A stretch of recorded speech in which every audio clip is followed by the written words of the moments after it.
Assalamualaikum warahmatullahi wabarakatuh. Bismillah, alhamdulillah, wassalatu wassalamu ala rasulillah Sayyidina Muhammad ibn Abdillah wa ala alihi wa sahbihi wa mawala.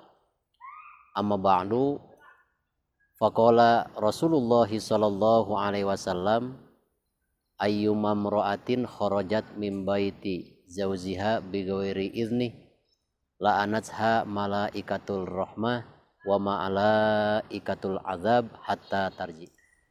Allahumma ftah lana ya Allah betul arifin, irhamna birahmatika ya arhamar rahimin. Rabbana hablana min azwajina wa dzurriyyatina qurrata a'yun waj'alna lil muttaqina imama. Wa sallallahu ala sayyidina Muhammad wa ala alihi wa sahbihi wasallam. Alhamdulillah wa syukrillah, puja dan syukur kita panjatkan ke hadirat Allah Subhanahu wa taala. Salawat dan salam semoga tercurah selalu atas Rasul utusannya Nabi besar Muhammad sallallahu alaihi wasallam. Kita lanjutkan tentang bahasan kita, yaitu bab nafkah. Selain daripada suami berkewajiban memberikan makan minum beserta pakaian, suami pun berkewajiban untuk memberikan tempat tinggal bagi keluarganya. Apakah rumah bikinan sendiri atau hasil pembelian ataupun masih ngontrak, yang penting keluarga itu tidak kepanasan, tidak kehujanan. Itu suatu kewajiban bagi seorang suami.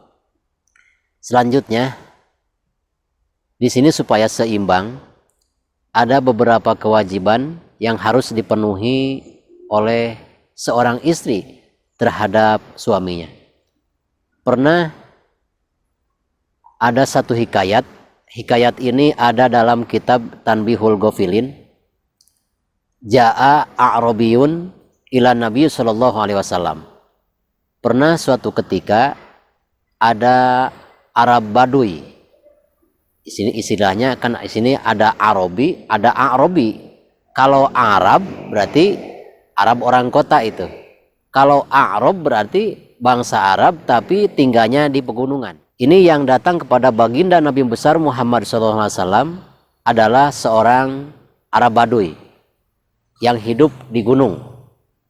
Bertanya kepada beliau, "Ya Rasulullah, tolong tunjukkan kepada saya sesuatu yang tambah keyakinan bahwa engkau adalah seorang nabi, apabila engkau bisa memperlihatkan suatu keanehan kepada saya." Maka sabda Rasulullah SAW, "Ya A'rab, ma turid, apa yang engkau inginkan dariku?" Maka orang Arab tersebut menjawab, "Ud'u tilkas syajarah." Kalau memang engkau seorang nabi, seorang rasul, coba tolong panggil pohon-pohon tersebut supaya menghampirimu. Jawab Rasulullah SAW, "Nah, wahai Arabi, ke sini. Silahkan kamu berjalan ke pohon yang paling gede. Sampaikan salam dari saya kepada pohon tersebut." Akhirnya si Arabi tersebut langsung menghampiri pohon yang ditunjuk oleh Rasulullah SAW. Lalu kata si Arabi, "Wahai pohon, aku membawa salam untukmu dari Rasulullah SAW." Nah, keanehan yang luar biasa, ini mukjizat luar biasa.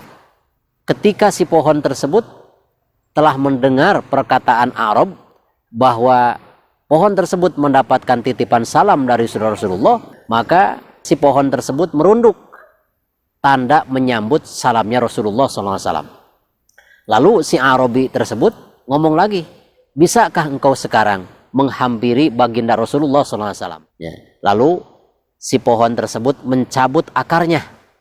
Ya. Setelah mencabut akarnya lalu digusur oleh dirinya sendiri, langsung si pohon tersebut berjalan sendiri menghampiri Rasulullah SAW dan merunduk seluruh dahan-dahannya ke bawah, tanda menghormati Rasulullah SAW. Setelah merunduk menghormati baginda Nabi besar Muhammad SAW, si pohon tersebut kembali lagi ke tempat asalnya. Nah, sehingga si orang Arab Badui ini sangat aneh, sangat takjub melihat kejadian tersebut, sampai-sampai pohon pun bisa dipanggil oleh baginda Rasulullah SAW. Kata si Badui tersebut, "Ya Rasulullah, sekarang aku tambah yakin bahwa engkaulah Nabi besar Muhammad SAW, Nabi akhir zaman. Untuk itu sebagai tanda terima kasih saya kepadamu ya Rasulullah, bolehkah aku bersujud kepadamu?" Sabda Rasulullah SAW, "La tasjud li wa la tasjud ahadan minal khalqi." Kamu, walaupun saya sudah paham kamu mau berterima kasih kepadaku, tapi sangat berlebihan apabila seseorang menghormati seseorang yang lain berlebihan, termasuk kamu misalkan mau menghormati saya, walaupun saya ini seorang nabi, tapi saya tidak diperintahkan untuk memerintahkan seseorang untuk sujud kepada makhluk yang lain. Ya, jadi Rasul melarang Arab Badui tersebut mau bersujud kepada baginda Rasulullah SAW.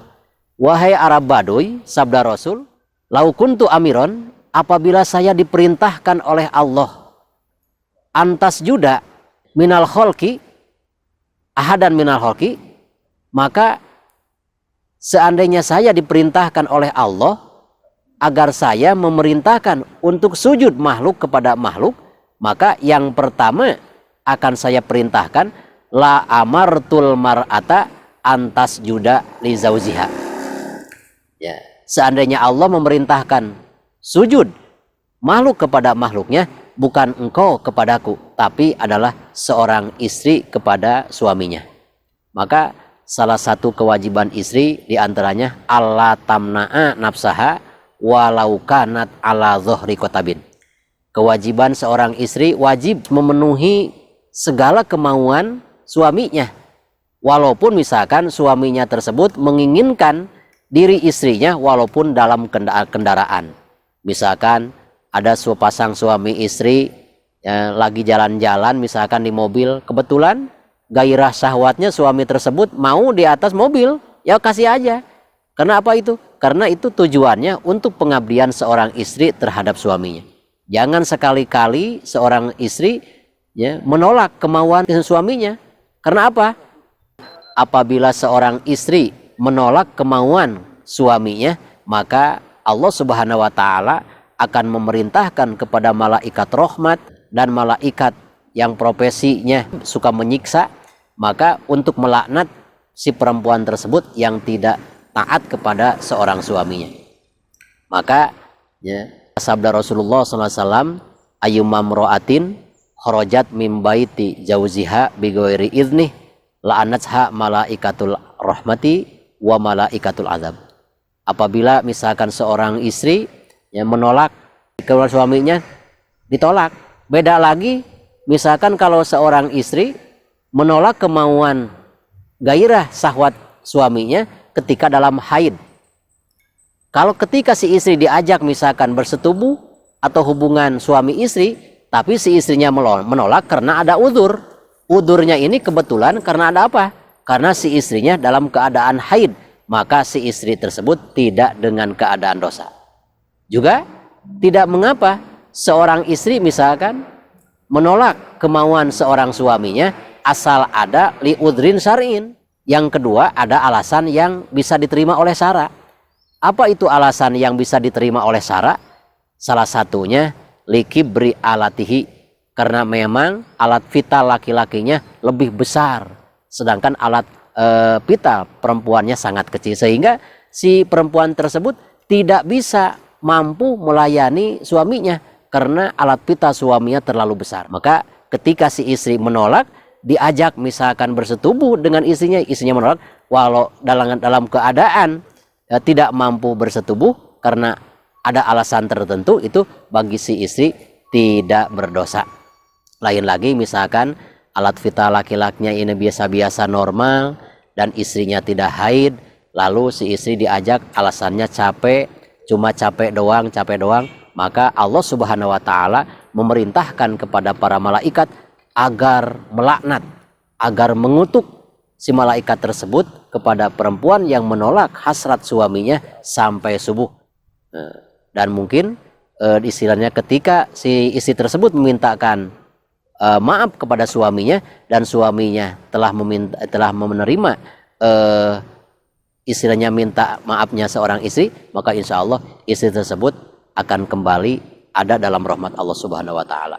Itu saja yang saya bisa sampaikan pada kesempatan ini. Mudah-mudahan tausiah ini bermanfaat, dan sekiranya bermanfaat besar untuk Anda sekalian, silahkan tausiah ini untuk disebarkan kepada keluarga, sahabat, melalui grup WhatsApp maupun grup lain, supaya menjadikan ilmu Anda yang telah didapati dari ceramah ini bisa lebih bermanfaat. Khudh ma sofa wada ma kadar. Wassalamualaikum warahmatullahi wabarakatuh.